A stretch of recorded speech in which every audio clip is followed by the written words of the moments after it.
This year's National Day of Prayer comes just days after the latest shooting at a place of worship. One person killed, 3 others injured inside a California synagogue. President Trump calling on Americans to use the power of prayer to end violence against people of faith. Bree Jackson reports. President Trump consoled religious leaders from across America and condemned attacks against places of worship. We've seen evil and hate-filled attacks on religious communities in the United States and all around the world. This National Day of Prayer comes less than 1 week after a deadly shooting at a California synagogue. Rabbi Yisrael Goldstein survived that attack. I was in the line of fire, bullets flying all the way.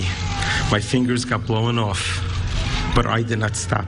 Goldstein encouraged Americans to use the power of prayer to teach kindness and help communities heal. Go back to the basics and introduce a moment of silence in all public schools. President Trump says his administration won't remain silent. He called for an end to acts of violence and terrorism. And to conquer all forms of persecution, intolerance, and hate.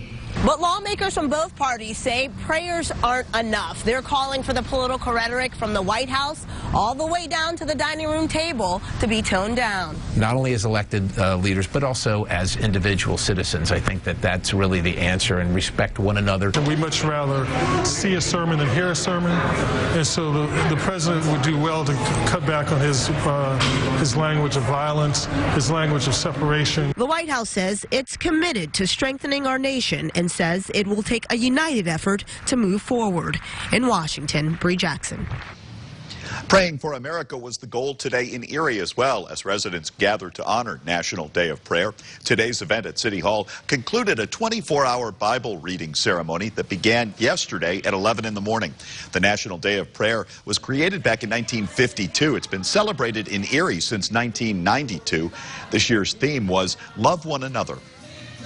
If Christians can't unite to love one another and show who they are and the love that God has given us as believers for each other and for our world and our country, then who can? There's a National Day of Prayer task force led by Dr. Ronnie Floyd, a pastor based in Arkansas.